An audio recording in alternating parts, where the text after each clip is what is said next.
There's no place to escape to. This is the last podcast. On the left. That's when the cannibalism started. What was that? Your latest tweet was about urinating on the future president. I will do it. I will piss in his mouth like those clowns in the carnival. Like, you know how those clowns in the carnival, you like shoot piss in their mouth till a balloon pops out of the back of their head? You know, I never fantasized it as urine. I always sort of thought it was more of a water type thing. You never thought of that as piss. No! You're a moron. I think you're the dumb one. It could be true. Are we good to go, Marcus? All right, welcome to the show, everyone. I am Ben Kissel with Marcus Parks, of course, and in beautiful Los Angeles. All I want to do is get a real clown, get him down on his fucking knees, right?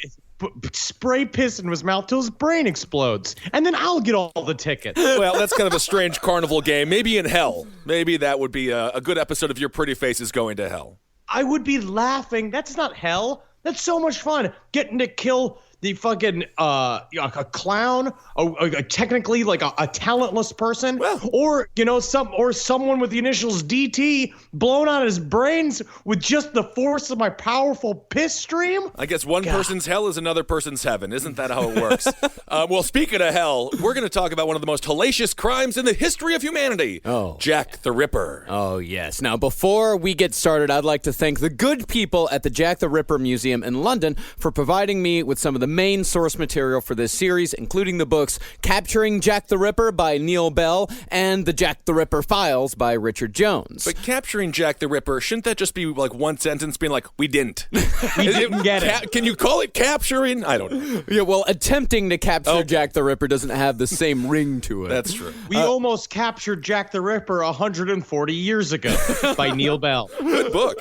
Now, despite what the papers say, the museum is staffed by extremely friendly individuals that are very knowledgeable historians, and I would recommend it to anyone visiting or living in London.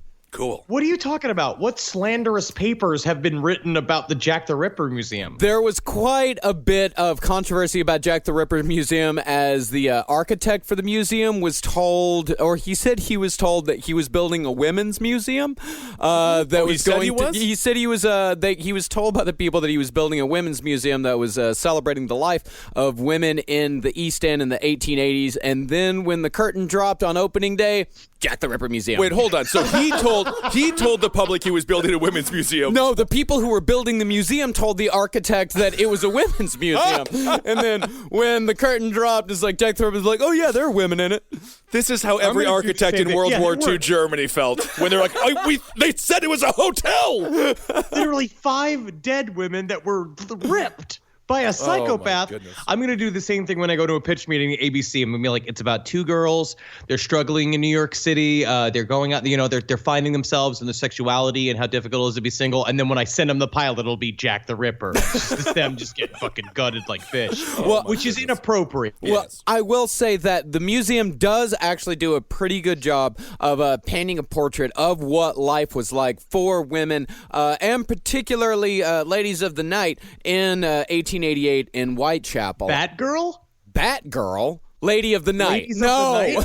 By the way, we do have to say the term prostitute will be used in this episode. I will also say sex worker, but I think officially the best term is ladies of the night. Ladies of the night, yes. So yeah, I like to say friendly women. That's very true also. Now, let's get to Jack the Ripper.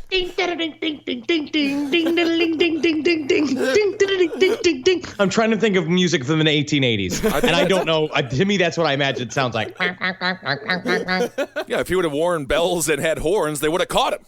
I would have had that. Yes. Now, the Jack the Ripper murders occurred between August 31st and November 9th in the district of Whitechapel in the city of London in 1888. Now, what many don't know is that the Ripper murders are only 5 in a series of 11 that stretch from 1888 till 1891. And while we will be addressing some of those, we will be focusing on what is known as the Canonical Five: Mary Nichols, Annie Chapman, Kate Eddowes, Elizabeth Stride, and, of course, Mary Kelly. family. Now, we're going to say this right off. We are not what you would call classical ripperologists, because there is an entire subsection of true crime aficionados that do refer to themselves as ripperologists. Wait, hold on. I'm going to say this as a person who is a UFO expert. I think that there is only one classification in the world of horror nerddom that is less useful than UFO knowledge than being a ripperologist. UFO. That's what I'm just saying. Ripperologist also sounds like the name of the Texas Chainsaw Massacre family. You get the feeling they called themselves ripperologists. See, the ripperologist also sounds like a new fucking hipster like barber where you go and they just take out your nose hairs and your ear hairs. I desperately need to go there. But we never caught him. Nobody knows who he was. Nope. All of the evidence is fucking 150 years old. And what you wrote here, the conclusions that you even come to with Jack the Ripper just depend on what source material you believe is correct. Yeah. I've found dozens of contradictions and inconsistencies while working this. Some people trust the police more, while others tend to side with the newspapers at the time. I mean, fake news. The fact is that you can read whatever you want into the Ripper murders. Now, which is why they have hung around for so long, and why people are so obsessed with them, because it's fun. You get a bunch of useless people to get together, and they can write thousands of pages. Well, I mean, everyone kind of gets to choose their own adventure, find out who they want to be the killer, and things like that. Yeah, you can pin anything you want onto Jack the Ripper. Now, what we're trying to do with this episode, or this series of episodes, is to really give you a feel for the people of Whitechapel, the place where they lived and died, and just how we got to where we are today with how we view the Ripper murders. Now, there will undoubtedly be mistakes and inaccuracies in the next few episodes. What a fool speaks. That's what I say when I hear Marcus say inaccuracies and mistakes. You're talking about you flip them around. Again, colorful truths. Yeah, what is truth, you know? No, we're not historians, and we've done our best with all of this, but we ask you to bear with us as we enter the District of Whitechapel in the year 1888. Put a clothespin on your nose, because these people only take baths every 6 months. I'm technically the cleanest one in town. I had a bath 5 months ago. It's a witch! Burn the witch! I knew it wasn't good to be clean here. Now, simply put, Whitechapel was the biggest hellhole in all of England. Now, simply put, Whitechapel was the biggest hellhole in all of England, not to mention London. It had the highest death rates, the lowest life expectancy, and it was the most densely populated and most crime-ridden area in the entire country. And you could get a really cheap apartment. Yeah, I'm thinking that, yeah. Now, of the almost 500,000 people who lived in the East End, 76,000 lived in the square mile where Jack the Ripper operated. And thousands of those residents were classified as homeless, and 1 out of 4 children died before the age of 5. And decreased the surplus population. Yeah, that is a crazy high number. 76,000 in 1 square mile? Yeah. Wow. Yeah. Now it's kind of like how they described the tenement areas of New York City in the 1920s. Like once we really opened the immigration to early New York, like down in what is now the Village, all that place was crazy. Just people living on top of each other. Yeah. Yeah. Now, because we here in the States were coming into our own in the 1800s, Britain wasn't quite the economic powerhouse that it once was, and the people at the bottom were getting the brunt of it as usual. But even though they were in an economic slump, Britain was still doing pretty good. Now, what you got to understand is that there were 2 Londons, West and East. The West End at one point had been where many working class people had lived. But in the 1800s, much of the working class housing was demolished to make way for office buildings and such. And so all of those working class people were shoveled into the East End where all the factories were. And all those Cockney yoga shops. Oh, yeah. I love Cockney yoga. You got to take the nuts and you got to ram them up inside your nose. There you got it there, Gabriel. Let me push on the small of your back. Breathe through it, you fucking ape. Breathe through it, you fucking fat ape. Now, besides factories, the East End was chock full of slaughterhouses, which was a bit of a problem when the Ripper murders began, as there were dudes constantly walking around covered in blood, carrying big bags of knives. This is a perfect storm for somebody who wants to become Jack the Ripper. Yeah. Same thing as we talked about at the beginning for H.H. Holmes, right? Would say the idea of like a lot of people just out on their own searching for a future. We're going to see a lot, as we've seen in a lot of serial killer cases, about how the location itself, the setting for the murder, create these perfect stews, and perfect actually, soups. It does sound like people covered in blood, holding a corpse. It sounds a lot like Chicago now. So isn't that exciting? Yeah. And also, I can see Marcus just smiling, just imagining the pure freedom of being able to walk around with big bags of severed meat and blood-covered knives all day, just grinning and whistling, because that's his job now. Right. And unemployment records being so high, if you saw someone with a bag of meat covered in blood, he's successful. He's got a job. He's bona fide. Now, if you didn't work in a slaughterhouse, you might work in one of the many sweatshops in Whitechapel making boots or cabinets. But the hours and conditions were of the standard sweatshop variety, and job security was non-existent, as there were throngs of people just waiting to take your place if you fucked up or complained in the least bit. And they only made boots and cabinets. I think that's all they had. Or you might work at the docks, but that was all dependent on if you could get an employment ticket from the foreman first thing in the morning, and that was dependent on if you could win the daily brawls that occurred every morning trying to procure one of those tickets. Wow. So Now, do you think that those guys ever sat in a group of four and said, like, hey, which one of us is the Carrie and which one of us is the Samantha? sort of a Sex in the City thing. Yes. And not only were people being pushed in from the West End, but people from all over England were showing up looking for work as their jobs had been decimated from the mechanization of agriculture and textile industries. And go ahead to add to that the influx of Irish immigrants who arrived in the 1840s after the Great Potato Famines. And then you mix in the Jews who are arriving from Eastern Europe to escape widespread pogroms. So the Jewish individuals, of course. Yes, the Jewish individuals. Yes, no Thank problem. you. Yes, Jewish individuals. Ladies of the night. Can I ask you, ladies of friendly women? Yes. I wanted to ask a question that I've always wanted to ask, and maybe it will prove me to seem ignorant. During the potato famines, was it that they, and this is a question, did they run out of potatoes and that was the only thing that they ate, or that they had nothing else to eat but potatoes? The potato? And then they were all on the no-carb diet?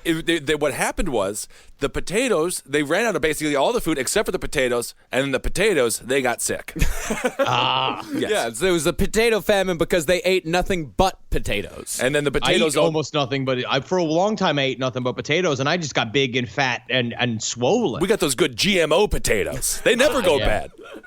Science. Now, the thing is about Whitechapel is that there were worse places inside an already terrible district. The worst area in Whitechapel was dubbed the Evil Quarter Mile. Not even trying to hide it. Yeah, but the realtor just called it up Williamsburg. It's just, I mean, how do you sell real estate in a place like this? North Williamsburg. It's incredible. All you need to take is 9 hours worth of flights to get to Manhattan. People would pile 20 deep into a single house. Entire families would share one room, and every once in a while, that room would sublet a corner to a complete stranger. They were subletting corners in rooms that were already filled with entire families. You just chalk it out? How do you, I mean, what? I would, you know what? I'd say I'd dare them to last a fortnight with the Zabrowski family renting just a corner of our home. Oh my goodness. Yeah, that would be disturbing to say the least. But the most common place to stay in the Evil Quarter Mile was where many of Jack the Ripper's victims slept each night, the common lodging houses. Now, in total, these places housed an estimated 6,000 residents, and the majority of the single beds were known as 4-penny coffins, so named because they cost 4 pennies and they were shaped like coffins. You know, humor is supposed to be an escape from the darkness. Right. You know what I mean? Like, humor is supposed to be a thing to make you feel better. This is what, at this time, you imagine you'd have like a couple of Jimmy Fallon types wearing a fucking jester's hat and walking around talking about how they could suck their own dick, and everyone was laughing at them. But what I do like is the fact that they have these 4-penny coffins, and they laugh about that. That's like a joke to help alleviate how they're just mashed into each other's pubic hair all day. And that's a good bed. I think it's kind of fun. Yeah. I mean, because we were different because we're essentially goth people, and I also want to live like Vincent Price and like lay down being like, yes, here's when I will could retire eternally. But I don't think it's like that. It's not Elvira Coffin. It's not. I always thinking of what was. Is it Lawrence Hutton from Once Bitten, the Jim Carrey feature? Yes. I always wanted to be like her. No, if you didn't have money for a 4-penny coffin, you could rent a 2-penny rope. And those were half hammocks made out of strips of coarse sacking. For some reason, I feel like everything is death-themed. I don't know if that's very appealing. It was a bleak place. I guess and so. if you didn't have money for the 2-penny rope, there was the penny sit-up. But you know, when it comes down to it, why are you paying a penny just to sit someplace? Because it was inside.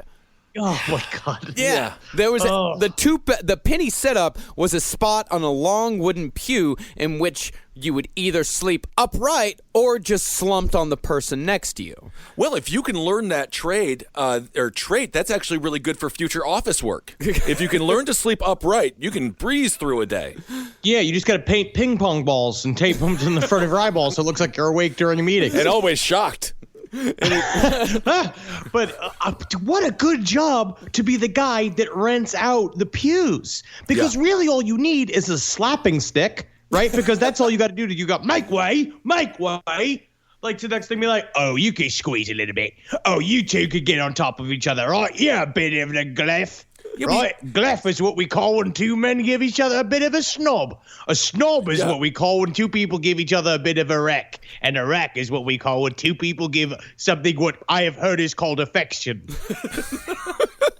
We think of the English as such a proper people, but in reality, it was a filthy bunch. No, we think of the upper, like when we think of the English, we think of upper class putting the pinky out when they drink their tea. That's who we think of with the proper English. And these are the people who would be the first on the boats to come over to America, right? Yeah. Now, if you didn't have a penny. Like, literally, if you did not have 1 penny, there were always the streets, the churchyards, the graveyards, or, most popularly, the parks.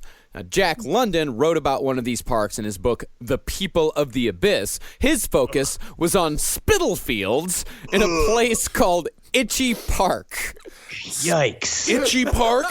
In Spitalfields. Well, I don't know if they had crystal meth back then, but if they did, you could get it at Itchy Park.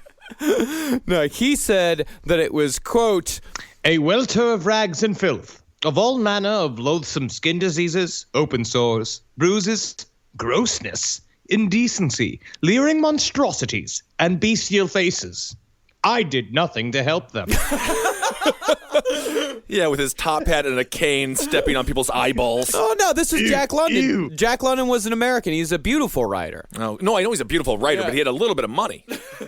He could have done anything. He could have at least blasted them with the hose. I know that it's now that's obviously seen as a way to break up civil unrest, but at that time, that would have helped. Well, we don't know what we don't know what information they have. Let's find out. Get them wet. And so, as bad as the lodging houses were, they at least weren't Itchy Park in Spitalfields. But if one wanted a place to actually lay down, you needed 4 pennies. And it just so happened that 4 pennies was the going rate for street prostitution in Whitechapel in 1888. Now, Kissel, if you were truly alone and you had to choose between a bed and sex, a coffin bed, what would you choose? For 4 pennies, the exact same thing. You get to lie with a person or without a person, and one is in a coffin and the other was with a person and not in a coffin. The person. Every time. I mean, I'm thinking here, if you are a woman, what's the incentive? What job do you get? The factory work, obviously you're not going to be working at the docks. You don't want to work in the meat factories. Being a woman of leisure in the evening would be the only other alternative. What else were they supposed to do? They were not of leisure. You know what it was is that I just feel I'm almost jealous of them because they really got to express their sexuality.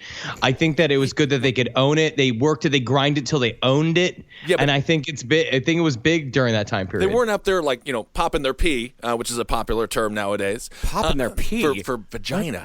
They pop it. They pop it up like that. I thought popping your pee was something like if I hit a hard speed bump while I'm looking for parking and I piss my pants. Yep, pop the pee. No, this was not glamorous prostitution. No, this was not owning your body. This was survival, plain and simple. Deadwood prostitution. A family's literal survival might depend on a mother, wife, or daughter prostituting herself. But other women, queen. but other women had turned to prostitution as a way to pay for their drinking habits, which was the only tiny escape they had from the crushing brutality of their daily lives. And we can all agree the drinking would probably taste something similar to what we would lick off a bar floor now. No, it was beer. Yes. They were big beer But it wasn't ladies. very good beer. No, I mean, it was penny pints. This is my question, Marcus. I was actually thinking about this the other day. Would you think that the booze in that time period was stronger or weaker than it is now? Because I feel like a lot of times they were trying to make booze faster, so the booze wasn't as strong. Well, it was Because if you watch Deadwood and they're just doing shots all day long, I Right. feel like they're not hammered. They're not they're not getting white girl drunk all day. They're literally it's just a weaker form of booze. Well, it or was am I wrong? Well, it was a lot easier to water down beer and liquor back then because, it didn't come in sealed bottles or in those big metal kegs. It came in just glass bottles and wooden kegs. No one knew if it had been opened up. No one cared if it had been opened up. So it was very possible. Some places like watered down beer, watered down liquor, that was a definite possibility. I could see myself liking this place. I don't know. I would be a big butcher, get your drink on at night. That could be kind of fun. No, Yeah, you could have definitely been a guy who pushes people over on the bench or throws drunk guys out of bars and stuff. You would have been a giant. Oh, never mind. They would have quartered me in the town square. They would have tied 4 horses to me and murdered me. Actually, if you look at the average height of someone in Whitechapel at this time, you would have been 1.5 feet taller than everyone. Than the average. Yeah. It was so much that one of the victims, she was 5'5", and they called her Long Liz. Liz. They said she was the tallest woman they'd ever seen. I would be alone, that's for sure. Now, the number put forth by the Metropolitan Police during the time of the Jack the Ripper murders of just street prostitutes, not even counting those in the brothels, was about 1,200. And almost all of them did their business in the back alleyways and secluded backyards of Whitechapel. They weren't bringing guys back to their apartments. They weren't bringing guys back to anywhere inside. They were doing everything outside on the street. And how long would one of these interactions last? Couple of minutes. Come on, Gustavo. I don't know. Honestly, I don't when know. it comes down to it, yeah, these guys aren't looking for the clitoris. They're not lighting candles and slowly true. nibbling their way up from the ankles up to the butt cheeks. They're going Nelly, I thought it would be longer outside. I thought I'd last longer if we would do it outside, knowing I got a bunch of blokes watching me do it. But I'm just as fast. And for that, I give myself a handshake. Oh, what a time. Yeah, and that number of street prostitutes was considerably higher than it was in the winter of 1887 when a rich muckety-muck led a moralistic campaign that led to the closure of 200 East End brothels. So they couldn't even have sex inside. They're literally doing it on the street. When we say street prostitutes, they literally go into alleys and they go zip zap, zop, and then they're done. And this made very dangerous for women. Yeah, of course. Yeah, exactly. Because that guy, he felt like it was a moralistic victory that because he closed the brothels, that there would be, They have to no go more screw in the woods? Yeah, there would just be no more prostitution. Boy, What an because idiot. he was thinking if they're gonna do it, if they don't have anywhere to do it inside, they're not gonna do it at all. But he was very wrong. All this did was make women easier prey, not just for the Ripper, but for unsavory characters of all kinds. No kidding. There were gangs that made their living robbing prostitutes. There were pimps, known then as bullies, which is where the name comes from. That's where the word bully comes from. Used to be an old name for a pimp. They would extort them for protection. And then there were the men who just refused to pay for their services and would instead beat up the prostitutes in dark alleyways. And then there were, of course, other prostitutes who were always ready to literally fight for their territory. Good. Now, one might ask why a woman would risk all of this just for the sake of a little cash, but the answer is very simple. A woman can make more money in one night as a prostitute than she could in an entire week in a sweatshop. And Now imagine what a sweatshop at this time period is like. If you now have heard what the apartment buildings are Right. like in this time period, not sweatshops. Now, I imagine working for a week at a sweatshop in 1880s London is fucking horrifying. Oh, yeah. And the idea is that you could be free, be your own boss for the most part, and basically what you have to do is endure a little bit of pure horrible danger, and you can live a much freer life. And there's some stories of women that used it to sort of like create their own brothels or move forward or get out of Whitechapel. But then a lot of times the booze, because life was so crushingly fucking terrible all the time, would just ruin these people's lives. I mean, I used to complain about working at Taco Bell and or at Pizza Hut. I never worked at Papa John's. I thank God. But I mean, this is really horrific stuff here, and this is before labor laws and everything like that. Oh, God. I complain about being a professional comedian. Yeah.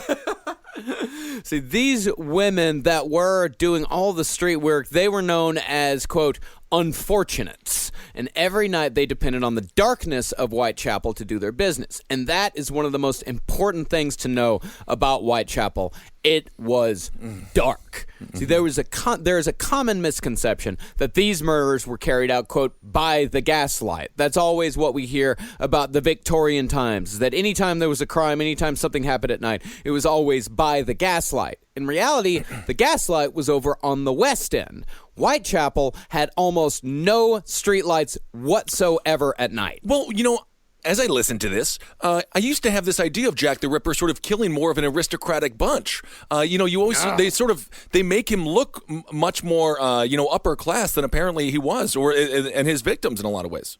Well, it's mostly because of the rumors that spread over who he was, his secret identity for many years. A lot of times they talk to this concept of Gentleman Jack, like somebody who came from the West End to the East End to do his fucking sordid bullshit and then destroy the evidence and then come back. That's kind of that's a common idea of who Jack the Ripper is, right? Which I think is interesting when you look at this just psychically, right? West End has lights. Theater is becoming huge there. That is where all the aristocracy are. That's where they hang out, do stuff. They move to the East End, which is literally physically black. What we talk about when we comes to a lot of times with weird psychological symbols when it comes to serial killers, like the idea of when Ed Gein would keep his mom's house perfect, his mom's room perfectly done, and how John Wayne Gacy would have to go down into the basement to do his fucking deeds, and that he buried them below his house. It's like psychically he's also hiding them. It's kind of interesting how this is such a beginning to that idea of the serial killer psychology, the symbolism, where it's like you literally go from light to dark. The place is literally a labyrinth of dark alleyways and side streets where all of these weird crimes that would happen that kind of really started the wave of sexual serial killers and the fascination about them. Electricity has saved millions and millions of lives in many ways. But to be fair to John Wayne Gacy, you can't go and bury them on top of your house. You can't staple it. They can't be shingles. Unless you fucking stample some antlers to them. Get a fat dude in a sled tied to the back of him. Oh, look, it's my new fun reindeer display. But John, Mr. Gacy, it's July. It's why I celebrate all the year. You ever seen Scrooge? I watched that movie Scrooge, and it said, "Keep Christmas in your heart every day of the year." Why does it just have to be one day? Why do they look like boys? Oh, they are boys. Oh. Now, as I said, the Jack the Ripper murders all occurred in an area that was just a hair over 1 square mile. The 5 canonical murders were only a few of the 11 murders historically known as the Whitechapel murders. These murders actually began before the death of Mary Nichols, the first official Ripper victim. They began with the brutal beating and assault of Emma Smith, a prostitute who was killed by a gang of 3 men on Brick Lane in an extortion attempt. And now, while it is almost certain that the murder of Emma Smith had nothing to do with Jack the Ripper, there is the possibility that the next murder, that of Martha Tabram, may have been Jack's actual first victim. Now, a few months after the death of Emma Smith, the body of Martha Tabram, a middle-aged prostitute, was found in a pool of blood on the first floor landing of a tenement building in George Yard. The only thing anyone heard was a stark cry of murder! Whoa. In the middle of the night, But as cries of murder were as common as the tweeting of birds in Whitechapel, nobody paid it any attention. So people just randomly were just screaming. If you saw a body, you'd just be like, murder, and keep on moving? It was usually if someone was trying to murder you, you'd yell, murder, murder, murder. Oh, I see. That's why you got to scream, free popcorn. Yes, and then everyone comes to your help, to your assistant, to assist you. Now, when Martha's body was found, it was discovered that she had been stabbed 39 times from her throat down to her lower abdomen. Now, this isn't exactly the Jack the Ripper MO, as she had been stabbed as opposed to ripped, but this does fall in line with serial killer behavior. Now, we know that many serial killers experiment before they finally settle on their favorite method of killing. Gacy stabbed his first victim, but moved to strangulation once he got a taste for it. And like Gacy, the first kill of a serial killer is a lot of times an impulsive act where the killer loses control and finds that once he's actually gone through with his desires, he likes it and wants more. And if you look at the psychology but obviously the psychology behind the other Jack the Ripper victims is that when someone kills a body and has a body and does the sort of mutilations that they do to a body, number one, they're getting some sort of weird sexual thrill out of it, which kind of comes from the rush of starting to just stab somebody and discovering what it means to you. Like if you have someone who's fantasized about it and then finally got to do it and then just going like and then just start stabbing you like crazy, this is obviously some sort of intense rage-filled sexual crime, which also goes through that theme runs through the rest of his murders. And it would be pretty horrifying to escalate from here. 39 stab wounds to the torso and neck. It's like I guess you can only go more violent than that if this is your first kill. Yeah, now it could be that Martha Tabram was the Ripper's first loss of control, as the first canonical victim would be found only 3 weeks later. However, it must be said that there is ample evidence from the coroner's report that there were 2 different weapons used in the attack and that the wounds suggest that some were done by a right-handed man while the rest were done with a lefty. Now, while some will argue with me on this, all reliable evidence said that the Ripper worked alone. So it is fairly safe to say that Martha Tabram was not a victim of Jack the Ripper because they think that it was possibly done by 2 men. Either way, Whitechapel was already on edge in the autumn of 1888. I'm going to say this right now, though. If you do email to argue with dog meat, just fucking pause for a second at the end of the email. Think about what the fight is you're trying to do. It's 150 years ago. Go for a walk in a park. You know what I mean? Like if you're about to hit send or the email, just hold on a second before you decide to really go into the true evidence of the autopsy reports that are 150 years old. I just want you to just go find a dog. Go to a Petco and pet the dog. But we always appreciate the feedback. Of course. Now, at the time, these were the most brutal and bloody murders that the East End had ever seen. That is, until the body of Mary Ann Nichols was found on August 31st, 1888. Mary Nichols was a 43-year-old prostitute, 5'2", with gray eyes, graying hair, and missing 4 of her front teeth, 2 on the top and 2 on the bottom. She had married in 1864 and had birthed 5 children, but her rampant alcoholism, like with many of the other Ripper's victims, had driven her family away. On the night... God, what a good way to get rid of your family. You just drink them away? You get to have a good time. You know what I mean? Yeah. You get to party till you don't have a family anymore. Yeah, I think that's what all alcoholics say. In no way are they shells of human beings that feel totally shattered by their reality. They're thrilled to be alone all the time. Yeah, after her family left her, it was 6 years of prostitution and alcoholism for Mary Nichols. Man, it's like Hotel California, man. Just living the dream. Now, on the night of her murder, Mary Nichols was drunk and looking for 4 pence to pay for a night at the Common House. She ran into her friend Ellen at around 2:30 a.m. and told her that she had made her 4 pence twice over that night, but had spent it on drink at a pub called the Frying Pan. Ooh, don't brag about that, ladies. That's cool. You know, when it comes down to it, if you have drank your hotel money down, it's not a fun story. I don't think Ellen was happy to hear it. I think Ellen was like, I gotta say, Mary, you're depressing the fuck out of me because I even know you need to have a bed. It's like a big thing. to be inside. I don't know, man. Frying pan sounds like a great place to get trashed. It does. Now, Ellen tried to get Mary to come back with her to the lodging house, but Mary was adamant that she could still make her money and pointed to her jolly bonnet, as she called it, as proof that she was up to the task. And I'm not victim blaming whatsoever, but the conversation was like, I'll do it. I'm still going to do it. So you can. I'm going to do it. I'm doing You it. tell me I can't do it? I'm also going to say this. I've never chose to sleep with a woman because of her hat. But this is, strange London. Now, sometime between Mary's meeting with Ellen and 3:30 a.m., that's about an hour, Mary met up with the man that we have come to know as Jack the Ripper. He took her through a dark gateway in Bucks Row to a thoroughfare lined on one side by two-story houses and the other by warehouses.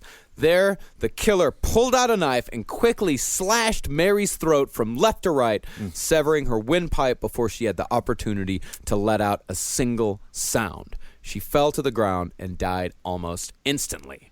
The Ripper laid her on her back and cut the neck again, this time severing her spinal cord. He then moved down and jaggedly cut open her stomach from the bottom of the ribs on the right side down to underneath the pelvis. He then stabbed her twice in the pubic area and ran away, possibly chased away by the sound of the man who discovered the body, a carriage man named Charles Cross. So now there was no sexual intent here. He just wanted to murder? Well, there was It definitely was. When you look at the nature of that crime, when you're playing with the guts like that, when you're doing that, when you're dismembering the body, it is about there is a sexual release. Obviously. So you think that he had one? possibly. I imagine he came as Britchers, yes. But I did watch a documentary called The Secret Identity of Jack the Ripper with Peter Ustinov, where he got like a panel of guys from FBI together, and it was like, this was made in 1988 on the 100-year anniversary. A bunch of docs came out in 1988 because it was the 100-year anniversary. And Peter Ustinov had this guy from the FBI. Now, Peter Ustinov is a big, fat, flabby-faced British actor who's like, we will get to the bottom of this mystery at the end of this 1-hour documentary. No, of course they don't. They did not. Okay.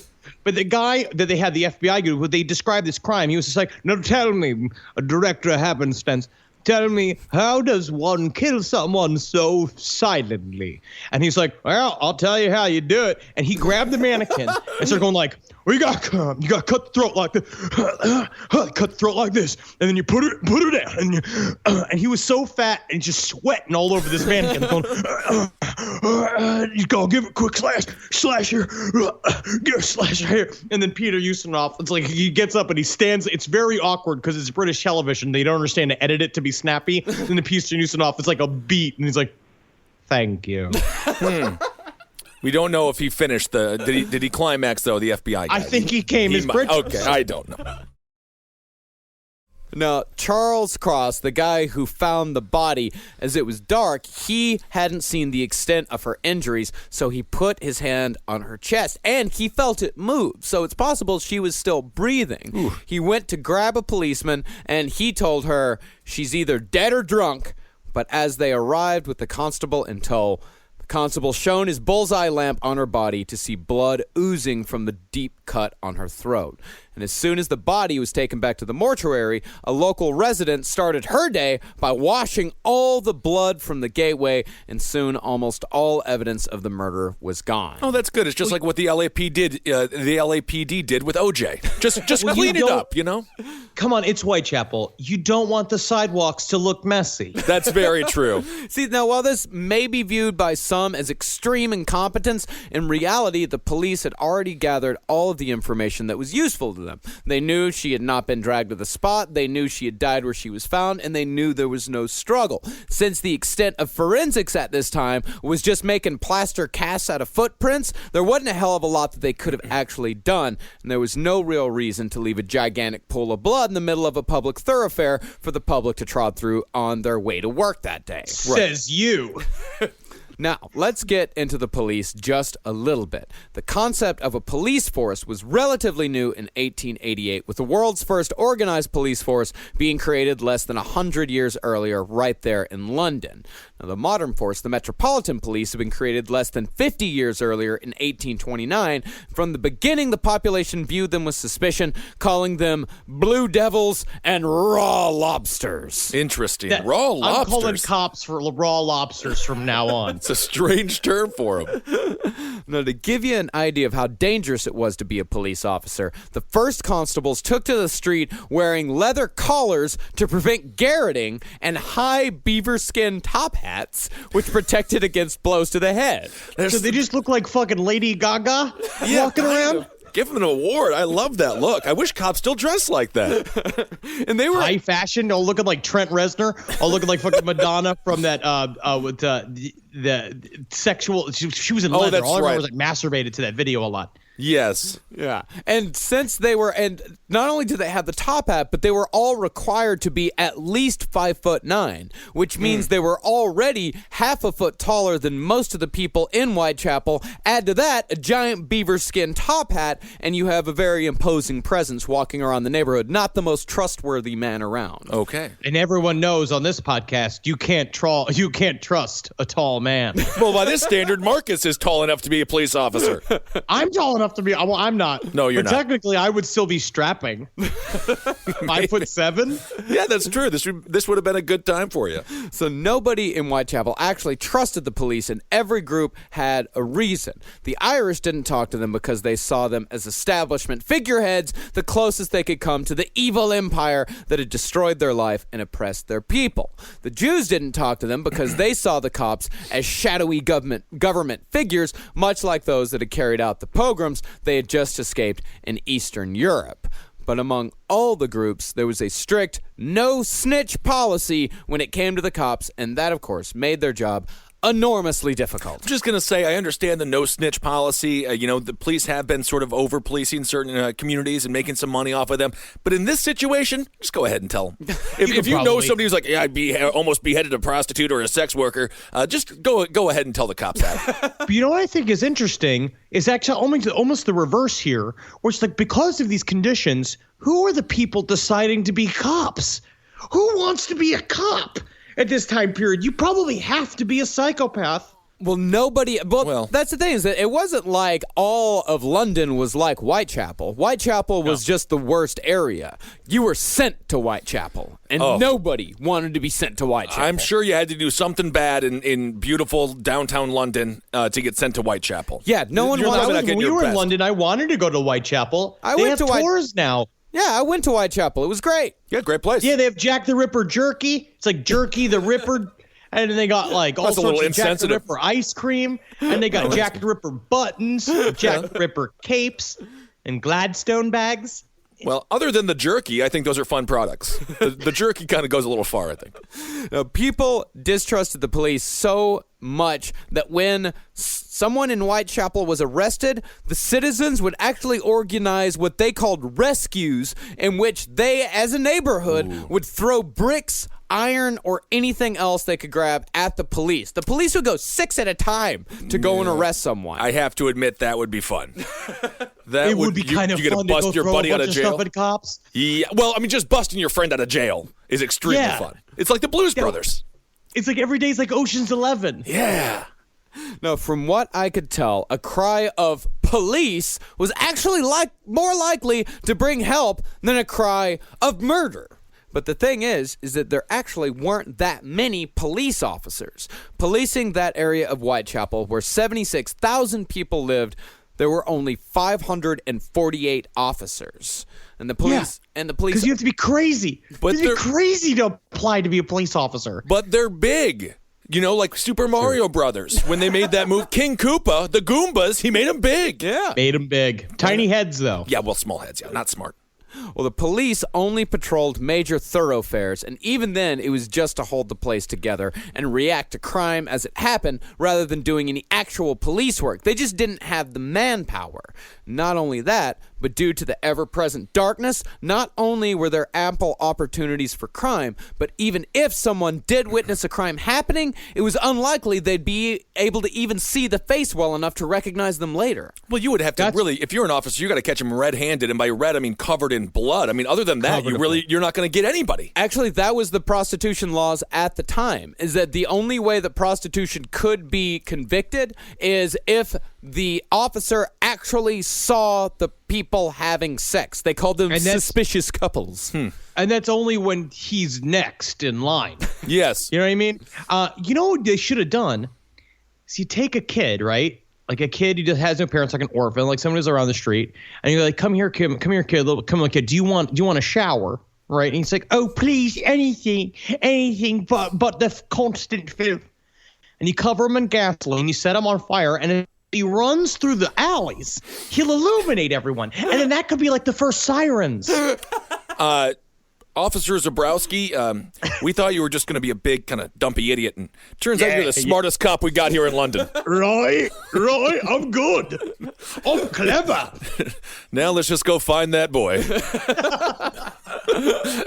In the aftermath of the murder of Mary Nichols, prostitutes afraid for their lives finally started talking to the police, and the name that was being bandied about the most was a man named Jack Pizer, a.k.a. Leather Apron. That is horrifying. Leather Apron. That was the original name of Jack the Ripper. Before he was Jack the Ripper, he was Leather Apron. Ooh, I'm going to say that might be more scary. It definitely sent a chill down my spleen there. Wow. I don't know why when I think of Leather Apron, I think of a big vagina. I don't know either, but that could be a euphemism for one, I suppose. Now, he was given this name, as one might expect, because he was almost never seen without the type of leather apron usually worn by slaughterhouse workers. Can I imagine him wearing nothing else? And then he turns around, he's got a cute little, like a little Christian Bale butt. I'll tell you, it was comfortable if it wasn't for the fact that the tip of my helmet here is getting pretty scraped by the leather. It's got to toughen it up, I guess. Now, word on the street was Pizer was in the habit of beating prostitutes half to death for fun and profit. And police set to work tracking down Pizer, but unfortunately for the police, the Daily Star, just as much of a bastion of hard-hitting journalism as it is today, caught wind of the catchy name and ran with it. This is what they said in the September 5th edition as they wrote a description of Jack Pizer, a.k.a. Leather Apron. His eyes are small and glittering. His lips are usually parted in a grin, which is not only not reassuring, but excessively repellent. Leather Apron always carried a sharp knife, and it also claimed that he is a Jew or of Jewish parentage, his face being of a marked Hebrew type. Is that bad to say? I guess it's the parlance of their time, but they wouldn't know that. This is just a made-up. It's just a made-up series of character traits that they wanted to have it be real, right? No, they also are heavily racist against Jewish people. Yeah, the entire all of London had a deep, very big problem with Jewish people, and they blame them all the time. The idea is that there was a huge influx of the Jewish population into Whitechapel, and they viewed them as the big source of all their problems because it wasn't other fucking slack-jawed, no-toothed Cockney idiots. Mm-hmm. Yeah, and then you add that to the fact that the most famous murder in Whitechapel before Emma Smith was the murder of Miriam Angel. She had been murdered by a Jewish man named Israel Lipsky. He poured nitric acid down her throat, forcibly so. And yeah, after that, Lipsky was used as a pejorative for Jewish person. I see. Yeah. And but the crime was sort of similar, kind of like the Menendez brothers type level of crime, right? In London, like it was like a very big kind of crazy tabloid crime. Yeah, absolutely. And so it was that when the Ripper murders occurred, the Jews were the first to be blamed, as many believed it as impossible for an Englishman to be the perpetrator of such dreadful crimes. You invented slavery. Yeah. It was against this background that the Ripper would take his second victim, Annie Chapman, which we will cover along with all the other murders on the next episode. Oh my God! Is that where we're going to wrap this one up? That's where we're going to wrap this one up. Wow. All right. So that's a little bit about Whitechapel, this dark, disgusting world. I love that you pointed out it doesn't happen by the gaslight. No. There isn't some bizarre, beautiful, macabre profile picture in the darkness. It's just a brutal world full of sadness and poverty. Yeah. You literally just have to find your way to the pharmacy by slashing a knife in a dark alley. Just being like, I hope I hit it. Right. I hope I get to it. So we have a perfect scenario of disenfranchisement, terrible press coverage, the police completely in shambles. I mean, this is the ideal breeding ground for somebody who wants to become a serial killer. Yeah. You look at someone like Son of Sam. Same things popped out. Like Son of Sam popped out of the same thing, 1970s New York City. What Richard Ramirez took advantage of in L.A. These people do this type. It's weird. I don't know if it's a chicken and the egg scenario. I don't know if it's you can't always tell do bad times always equal serial murder, but a lot of times they do. Yeah, I mean, it certainly makes it easier to accomplish. Yeah, it's what we talked about in our Black Serial Killers episode, that there were 5 separate serial killers operating in South Central L.A. in the 1990s. And I would assume the victims in this situation, now, of course, as we have so many years removed, the sex workers, I'm sure they were looked down upon by society, and no one really cared that they had been going missing for quite a while. It's been that way since the beginning of time, since the beginning of the job. People automatically assumed that they were less than because they chose to do this for a living. They chose to do sex work as a living, but when it comes down to it, it's being like that was the only thing they had. Right. It's like unless you literally were born into money, you were fucked. Yeah. I mean, unless you were born into the monarchy, I suppose. All right. Well, great first episode. Getting to understand Whitechapel. I can't wait to hear more about it. And we'll keep... There's so many pages of useless nonsense left to go through. So much. My favorite, though, is the royalty conspiracy is my favorite shit and my favorite suspect. If you are a ripperologist yourself, Prince Albert Ebby is my favorite dude in this whole thing. I can't wait to get to him. Can't wait. God. All right. Well, that'll be coming up on episode 2. And I think this might be it's just a 3-parter? Yeah. Okay, wonderful. Yeah. His neck was too weak to hold up his head. Is that right? Yes. Well, then you don't get to live. Come on. Inbred British fucking princes and bullshit. We got a lot to get to. All right, everyone. Thank you guys so much for listening. Marcus, we got some information about live shows coming up. Yeah, if you want to go and see us live, go to cavecomedyradio.com/live. There are tickets left for St. Louis, and what are the other ones here? I believe we still have tickets left for our second San Francisco show. Nice. But yeah, go to cavecomedyradio.com/live to see if we're coming to a city near you. Absolutely. Boston was a blast. Yeah, we had so much fun. Yes, thank everybody in Boston for coming out. We thanked them on Top Hat here this week as well. And thank you guys so much for braving the cold and all the snow. I mean, those shows were just absolutely wonderful. And once again, it was incredible meeting everybody. Best fans. I could never imagine it, having such incredible fans. Beautiful. It's so funny. This episode also made me think of the people we met in Glasgow and Manchester. I'm sorry about that, but I was like thinking about Scott and Liam and Lindsay and Caroline and Nees and Sarah. There was a bunch of people I was thinking about it, being like, oh, man, I'm glad they didn't live then because they would all be in bad circumstances. Well, Glasgow, we got a feeling of what it might have been like back then. Yes. Great people. Yes. Glasgow, we woke up at 9:30, 10 o'clock in the morning. The bars were filled. I was like, is there a football match happening? That means soccer over there. And they said no. And none of the TVs were on. It was just full of people. Great people. All right. Thank you guys so much for supporting all the shows here on CCR. Abe Lincoln's Top Hat. Keep on supporting that show. We're absolutely crushing it. Rate and review on iTunes. Roundtable of Gentlemen. Page 7. Sex and Other Human Activities. And just all the shows here on Cave Comedy Radio. You're doing such great work, Marcus. Good work. Yeah. We're going to follow us on Twitter. I'm at Henry Loves You, at Ben Kissel, at Marcus Parks. And then follow us all on all platforms at LP on the left. Yes. All right. That's Hail it. Satan. Hail yourselves. Hail game. Hail me. And a magustalations to all. And to all, a good night. I thought you were going to say into all a magustalations. Wow, I should have. Well, fuck this.